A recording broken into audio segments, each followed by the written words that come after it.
lakukan mungkin ya, mungkin, belum tentu juga mungkin gitu. Mhm. Outlier itu biasanya kita buang. Padahal outlier itu bisa menunjukkan ada sesuatu yang nggak benar, sehingga harus kita telusuri gitu. Nah, outlier itu memang kebanyakan adalah, dia tanda kutip aneh sendiri dari teman-temannya, aneh, sehingga biasanya kita buang dalam analisis. Tapi ada juga outlier yang sebenarnya dia berperilaku beda dibandingkan teman-temannya, berperilaku beda. Nah, kenapa dia berperilaku beda? Karena memang dia perilakunya beda gitu, perilakunya beda. Itu yang mungkin adalah sebuah, fraud atau sebuah kecurangan gitu, kecurangan.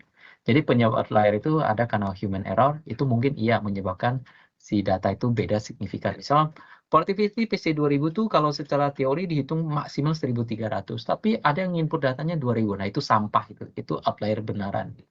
Tapi kalau misalnya Productivity PC2000 di jam-jam tertentu itu bisa di 1.000. Jam-jam lain dia cuma 300. Tanda kutip 300 itu mungkin outlier atau tanda kutip mestinya nggak segitu menurut hitungan kita gitu. Itu namanya behavior-nya berbeda. Jadi dia jelek di jam-jam tertentu, bagus di jam-jam tertentu. Nah, itu mungkin sesuatu yang mestinya jadi menarik untuk dianalisa, bukan untuk dibuang. Itulah namanya fraud. Nah, outlier itu ada 3 macam. Kayaknya saya pernah sharing ini, tapi saya lupa di mana itu, kapan itu, lupa. Jadi outlier itu ada 3 macam. Satu namanya global outlier, 2 itu collective outlier, 3 itu contextual outlier.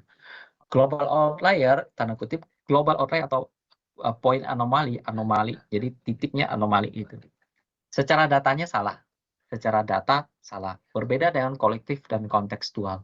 Kolektif, kontekstual secara angka atau angkanya itu benar angkanya benar. Kalau yang global outlier, angkanya salah. Nah, kebanyakan itu mungkin karena salah input atau tadi transmisi datanya kita input di laptop itu kemudian masuk ke server putus, kemudian ada error mungkin handling datanya oleh servernya masalah jadinya error datanya mungkin gitu.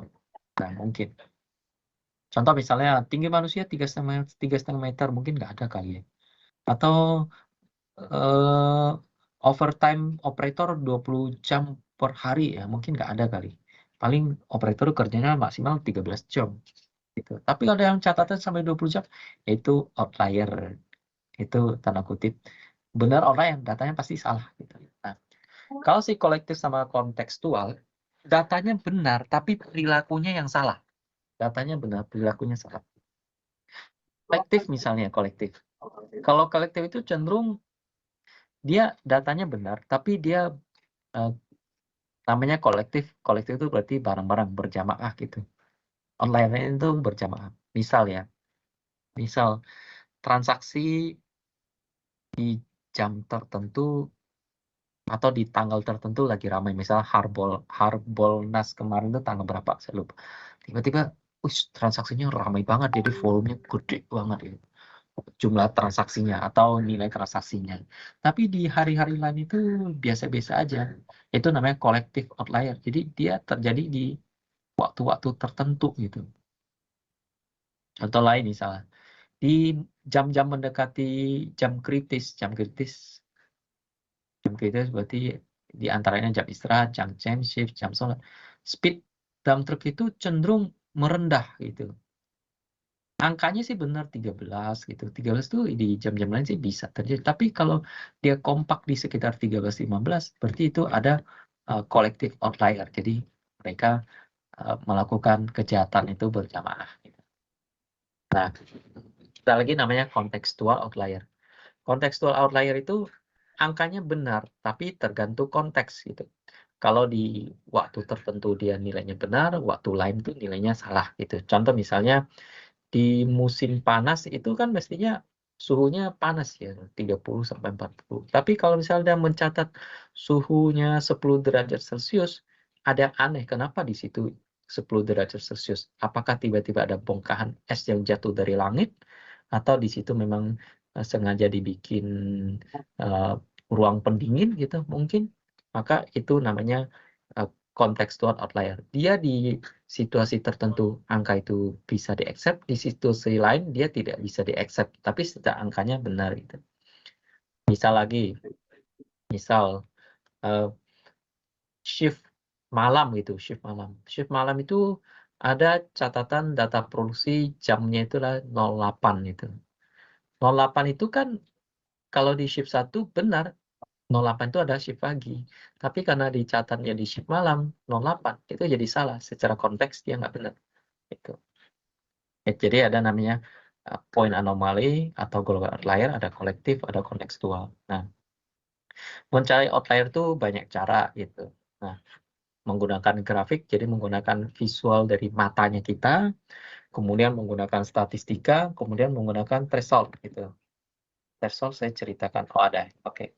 Nah, kalau statistik itu statistik itu diantaranya menggunakan visual pakai box plot atau scatter. Kalau box plot, lihat aja kumisnya dari mana. Kita plotting box plot, kumisnya berhenti di mana, yang di atas kumis ini itulah outlier. Atau di bawah kumis ini itulah outlier. Ini boxnya, ini kumis gitu. Nah, kalau pakai scatter, kalau dia menyimpang dari teman-temannya di sini, itulah outlier. Jadi kalau secara visual gitu. Nah, pakai statistika itu kalau misalnya dia bell sharp gitu, maka yang lebih besar dari nilai rata-rata tambah 3 kali standar deviasi, atau yang lebih kecil dari nilai rata-rata dikurangi 3 kali standar deviasi, itu outlier. Tapi kan yang tadi saya cerita bahwa grafik itu tidak sempurna. Kita ekspektasinya bell sharp, tapi ternyata dia ada kemiringan kiri atau kanan, sehingga kalau kita menggunakan standar deviasi mungkin nggak pas, sehingga kita pakai IQR gitu. IQR outlier-nya adalah Q3 plus 1,5 IQR, atau yang di bawah Q1 kurang 1,5 IQR. Itu mencari outlier menggunakan metode statistika. Kemudian bisa juga menggunakan threshold. Threshold itu artinya batas normalnya atau batas yang diizinkan tuh berapa gitu.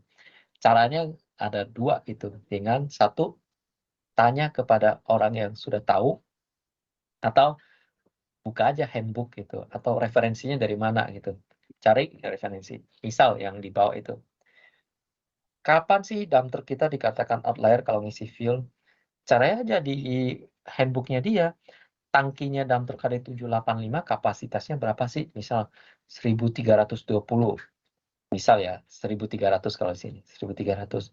Kalau dia ngisi fuelnya lebih dari 1300, berarti itu outlier. Aneh itu. Tangkiannya aja 1300, masa ngisinya 1350 itu. 50-nya kemana gitu. Atau tanya ke expert gitu. Tanya orang yang sudah expert. Refueling itu sehari berapa kali sih? Nah, dia bisa cerita dan itu bisa jadikan dasar. Tapi bisa dikalkulasi dasarnya itu benar atau enggak. Nah, kalaupun misalnya expertnya nggak tahu, ya udah kita melakukan metode statistika aja pakai IQR gitu. Jadi pakai data mining gitu. Nah, ini contoh case tadi. Jadi kalau kita